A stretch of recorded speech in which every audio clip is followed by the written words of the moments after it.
qui va finalement dans le fil de ce que j'ai préparé ce matin. Parce que ce matin, on va faire la connaissance d'une nouvelle église. Vous savez que jusque-là, on avait un thème, la communauté, un véritable défi, c'est ça? Sacré défi. Un sacré défi. Voilà. Et donc, on a vu plusieurs églises. On a vu Galates, Colossiens, Éphésiens. Et aujourd'hui, je vous propose de faire connaissance avec l'église de Colosse. Alors, dans un premier temps, il est important de comprendre le contexte de cette église de Colosse pour saisir les motifs et les intentions de Paul dans sa lettre. Finalement, pourquoi Paul dit les choses qu'il dit dans cette lettre. Mais aussi, une épître, c'est intéressant parce que ça permet, des épîtres qui ont été écrites lors du 1er siècle, sont importants pour nous au 21e siècle. Parce que finalement, on va s'apercevoir que le message ne change pas, il est toujours utile pour nous. Alors, disons deux mots sur cette ville de Colosse. Cette ville de Colosse qui n'existe plus aujourd'hui, elle a été détruite par un terrible tremblement de terre. Mais elle était située en Asie mineure, à quelques 200 km de la ville d'Éphèse, là où l'apôtre Paul a séjourné durant plusieurs années et dont Simon nous a parlé lors de la dernière célébration. Alors au début, cette église de Colosse était importante, très prospère, par son industrie de teinture de laine qui était connue un petit peu dans toute cette Asie mineure. La population était païenne, elle adorait plusieurs dieux. Et il y avait aussi dans cette ville une grande communauté juive. Et puis ce qui est intéressant aussi, c'est qu'elle a été construite dans une grande voie commerciale. Et donc beaucoup de monde passait par cette ville-là. Et donc il y avait, elle était en contact permanent, on peut dire, avec divers mouvements intellectuels et religieux de l'époque. Donc il y avait des philosophes, des prédicateurs ambulants, qui venaient et répandaient leur philosophie ou leur nouvelle doctrine. Et dans cette ville, il y avait une petite communauté. Voilà, une petite communauté chrétienne qui voit le jour par le témoignage d'un croyant nommé Épaphras, compagnon de Paul. Paul qu'on appelle apôtre et qui a eu un rôle dans la constitution des premières églises. Alors Épaphras, qui était originaire de Colosse, nous pouvons voir comment Paul en parle dans cet épître. Il l'estime vraiment Épaphras, il dit qu'il est un fidèle serviteur du Christ. Et à la fin de la lettre, nous apprenons combien Épaphras se dévouait vraiment aux chrétiens de Colosse, et également il répandait par contre l'évangile aussi à ceux qui ne connaissaient pas le Seigneur. Donc finalement, on peut dire que Épaphras est pour nous un exemple d'un chrétien fidèle qui travaille sans relâche pour le bien de l'Église de Colosse et désireux d'apporter la bonne nouvelle à ceux qui ne sont pas encore chrétiens. Alors cette communauté de Colosse, on imagine qu'elle n'était pas très grande, mais c'était une église de maison qui se réunissait certainement dans la maison d'un certain Philémon. Alors, tout comme nous nous réunissons 2 fois par mois dans la maison de Béatrice et Muriel, que nous remercions d'ouvrir la porte. Merci beaucoup, ça permet de se rencontrer encore, de pouvoir réfléchir sur les prédications qui ont été données précédemment. Il semble donc que Épaphras, quelque temps après, a rencontré Paul, alors que Paul était en prison à cause de l'évangile, à cause de la bonne nouvelle de Jésus, et Épaphras lui a apporté des nouvelles de cette petite communauté de Colosse. Et les informations reçues par Paul sont d'un côté encourageantes, puisque ces chrétiens persévéraient dans leur foi et leur amour pour les autres. Et c'est Paul qui le dit dans sa lettre, nous rendons grâce à Dieu, le Père de notre Seigneur Jésus-Christ, et nous prions sans cesse pour vous. Nous avons entendu parler de votre foi en Jésus-Christ et de l'amour que vous avez pour les saints à cause de l'espérance qui vous est réservée dans les cieux. Voilà 3 mots importants dans notre vie communautaire, la foi, l'espérance et l'amour. Et on peut prier pour qu'à l'Oasis, nous sachions cultiver et entretenir ces 3 vertus essentielles, la foi, l'espérance et l'amour. Mais quelles étaient ces nouvelles qui inquiétaient tant l'apôtre Paul dans cette église. C'était des nouvelles inquiétantes pour l'intégrité de la foi et le témoignage chrétien. Ces chrétiens voulaient certainement bien faire, mais ils s'appropriaient, en plus du message de la bonne nouvelle, du message de l'évangile, ils s'appropriaient les enseignements philosophiques et doctrinaux des prédicateurs de passage. Donc on discerne dans cette lettre différents dangers qui menaçaient la survie de cette communauté et l'intégrité du message. Un premier danger vient de la philosophie. Paul qui dit « Faites attention, que personne ne vous prenne au piège par la philosophie, par des tromperies sans fondement qui s'appuient sur la tradition des hommes, sur les principes élémentaires qui régissent le monde et non sur Christ. » Et puis il y avait un autre danger, c'était celui du judaïsme. Que personne ne vous juge au sujet du manger ou du boire, à propos d'une fête, de nouveau mois ou du sabbat. Voilà, les chrétiens d'origine juive disaient qu'il fallait respecter certaines règles de la loi juive. Et ce problème-là n'est pas nouveau, puisque nous avons vu dans la prédication qu'a apportée Emma sur l'épître aux Galates que Paul avait déjà débattu de ce danger pour les chrétiens. Et puis il y avait un troisième danger, il s'agit de la superstition, de la divination, de toutes ces choses. C'est Paul qui écrit que personne, par son goût d'une fausse humilité ou du culte des anges, je ne sais pas trop ce que c'est, ne vous prive de la victoire. Plongé dans ses visions, un tel homme est sans raison enflé d'orgueil, sous l'effet de ses pensées toutes humaines. Voilà, à la lecture de cette épître aux Colossiens, on distingue que les enseignements erronés étaient véhiculés dans l'Église et mettaient en doute la pleine autorité et la divinité de Jésus-Christ. Voilà, et on peut dire finalement que de nos jours, ces trois dangers sont terriblement actifs et puissants dans notre société, spécialement le premier, les nouvelles philosophies, et le troisième, les superstitions et divinations. Alors Paul va répondre à cela. Mais finalement, quel raisonnement Paul va adopter? Donc, suite à ces nouvelles reçues, Paul rédige cette lettre aux Colossiens pour les encourager à persévérer dans leur foi, mais également à faire preuve d'une grande dévotion envers Jésus. Et pour cela, il va rétablir la vérité en se basant d'une part sur l'enseignement de Jésus, c'est le chapitre 1 et 2 de Colossiens, et sur la pratique, le chapitre 3 et 4. Ce qui est intéressant, c'est que Paul ne s'attarde pas à démonter les différentes philosophies et doctrines qui s'ajoutaient à la bonne nouvelle. Il va centrer son message sur la personne et le caractère parfait de ce qu'a accompli Jésus-Christ pour montrer que tout ce qui est en dehors de lui, pour atteindre une certaine plénitude spirituelle, est vain et inutile. Il va expliquer comment vivre dans le Christ et par lui être entièrement comblé en lui. Voilà. C'est une phrase un peu difficile, mais c'est l'essentiel du message de l'apôtre Paul. Et c'est intéressant parce qu'il va employer des expressions qui vont revenir régulièrement dans cette épître. Vous allez trouver en Christ, dans le Christ, Jésus-Christ, Fils bien-aimé, le Christ, en lui. Vous voyez, toutes ces expressions reviennent environ, enfin j'ai compté, j'ai pu en oublier, les 27 fois dans ces quelques 4 chapitres de Colossiens. D'où finalement l'insistance de Paul pour mettre Jésus-Christ au centre de notre foi et de notre pratique. Et finalement, c'est ce que nous avons chanté ce matin. Nous avons chanté des chants qui mettaient à l'honneur le Seigneur Jésus-Christ.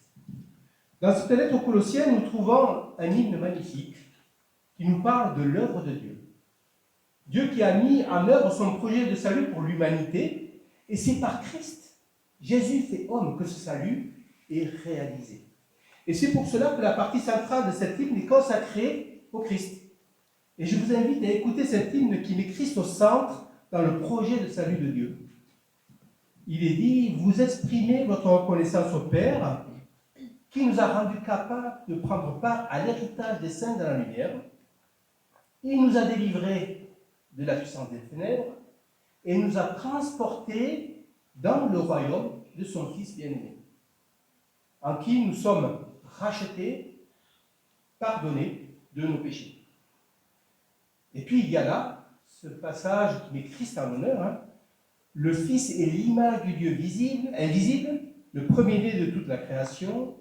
En effet, c'est en lui que tout a été créé dans le ciel et sur la terre. Alors ça élimine beaucoup aujourd'hui de ce qui sort. Aussi bien ce qui est sur la terre que ce qui est dans le ciel, en faisant la paix à travers lui par son sang versé sur la croix. Paul a donc un message clair à leur apporter dans cette lettre, un message qui va dans le sens finalement de la lettre que nous avons lue aux Éphésiens, que l'on a vu avec Simon. Dans cette lettre aux Éphésiens, Paul avait mis en valeur le plan de Dieu pour nous. Christ est au centre de ce plan et nous faisons partie de ce plan. Nous avons donc une responsabilité, un rôle à jouer. Finalement, Dieu n'agit pas sans nous, puisqu'il nous demande notre foi, faire partie de son plan. Mais dans cette lettre aux Colossiens, eh bien, Paul va plus loin dans sa précision. On pourrait résumer ainsi cette lettre. Christ au centre de notre vie est suffisant pour vivre une vie équilibrée et heureuse maintenant sur cette terre, en attendant la vie éternelle avec Dieu. Et c'est intéressant parce que quand on regarde cette hymne qui est marquée, comme nous avons lu, eh bien on s'aperçoit que quand Paul parle du projet de Dieu, il le parle au passé. Au passé parce que tout est accompli. Il nous a rendus capables, c'est fait. Il nous a arrachés du pouvoir des ténèbres, voilà. Il nous a placés dans le royaume de son Fils bien-aimé. Nous avons reçu son pardon. Ces choses-là sont passées, Dieu a accompli. Et à la fin du texte, il est dit que Dieu a jugé bon qu'habite en lui, en Christ, toute plénitude.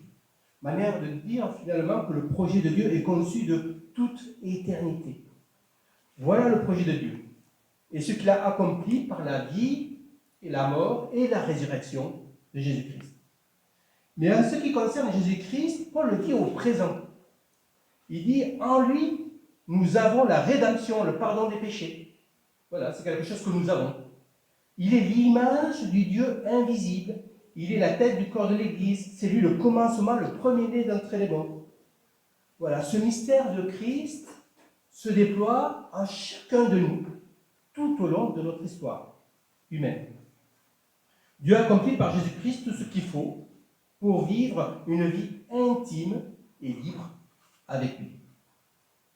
Et donc, dans sa défense du message de l'Évangile, dans son apologie, Paul renvoie sans cesse ses lecteurs à la personne de Christ. Dieu est pleinement et parfaitement manifesté en Christ, Paul écrit. Pour trouver Dieu et être comblé, il faut être uni, enraciné dans le Christ. Paul est en train de prendre des images fortes pour nous comprendre l'importance de Jésus dans notre vie. Jean Calvin, un grand réformateur, a écrit « Ne pas se contenter du Christ, c'est se détourner de la gloire de Dieu, c'est faire preuve d'ingratitude en cherchant ailleurs ce que nous possédons déjà dans le Christ. » Voilà, en Christ, les chrétiens sont pleinement comblés, ils n'ont besoin de rien pour parfaire leur salut. Alors, comme je le disais, la lettre est importante pour nous aujourd'hui. Elle est intéressante et toujours actuelle, puisqu'elle montre le processus de glissement qui peut s'opérer chez les chrétiens plus préoccupés d'expériences subjectives que d'enracinement dans la foi en Christ. C'est vrai, aujourd'hui, les gens ont besoin d'assurance pour l'avenir, d'être sûrs de prendre les bonnes décisions, de trouver la bonne personne pour se marier, pour avoir des enfants, ce qui est normal. Mais pour cela, ils se retournent vers toutes sortes de philosophies modernes, de croyances superstitieuses parfois. L'astrologie et la divination prennent de plus en plus d'importance dans notre société. Et cela concerne aussi des chrétiens qui, à côté de Jésus-Christ, donnent une oreille attentive à ce que la société prône en matière de bien-être, d'assurance, de bonheur. Alors, il ne s'agit pas ici, bien sûr, d'être contre la modernité, ni de s'opposer systématiquement à certaines activités pour notre bien-être. Si ces pratiques de voyance, de divination, qui sont condamnées par les Écritures, mettent l'accent sur la recherche de l'avenir, la foi met l'accent sur la confiance que l'on met sur celui qui est au contrôle de notre avenir.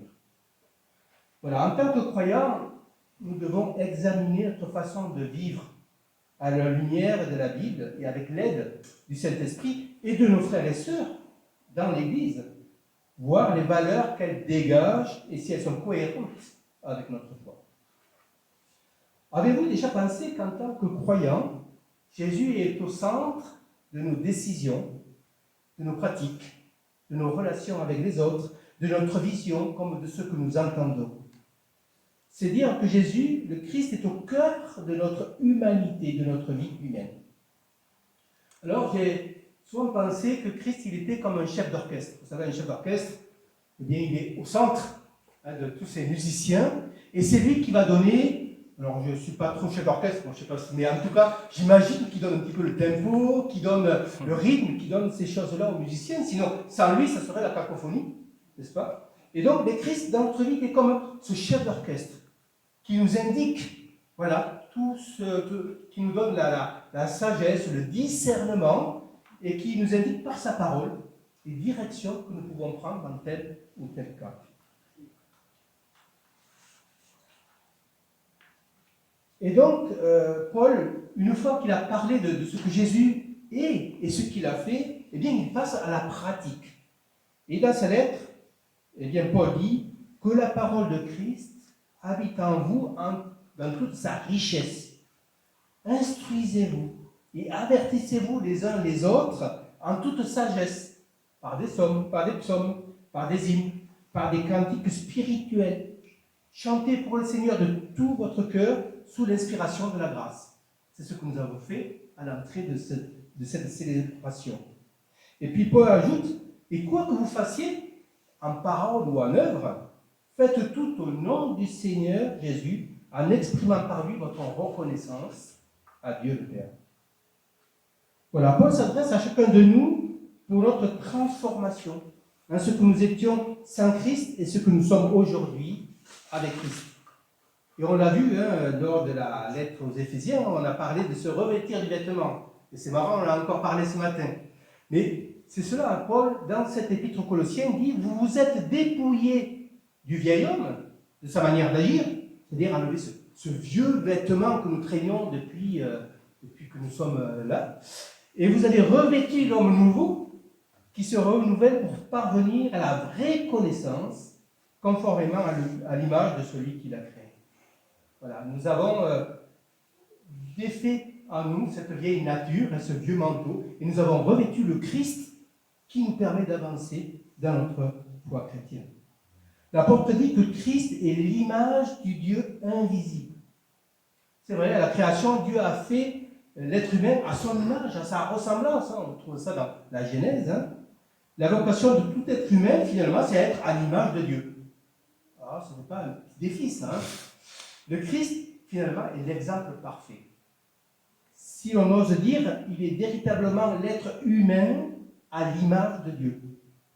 En contemplant le Christ, nous contemplons l'être humain tel que Dieu l'a voulu. Mais en contemplant Jésus, nous contemplons Dieu. C'est en Jésus que Dieu se donne à voir.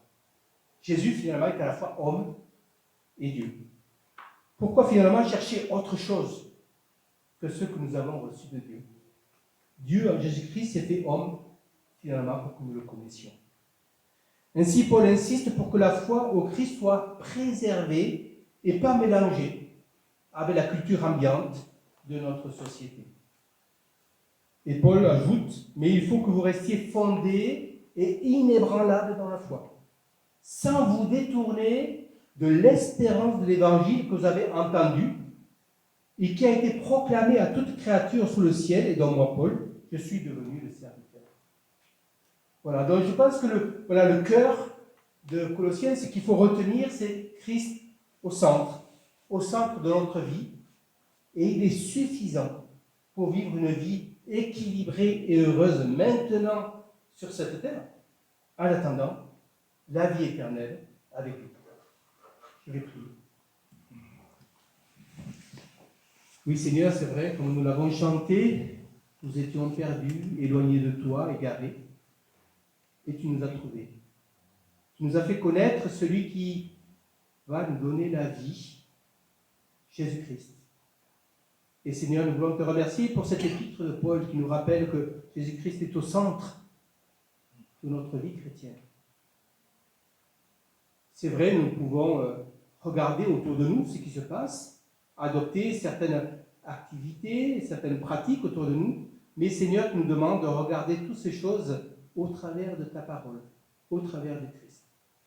Seigneur, nous voulons te rendre grâce et te remercier parce que nous étions sans Dieu, sans espérance, et maintenant nous avons le meilleur de ce que tu avais prévu pour nous.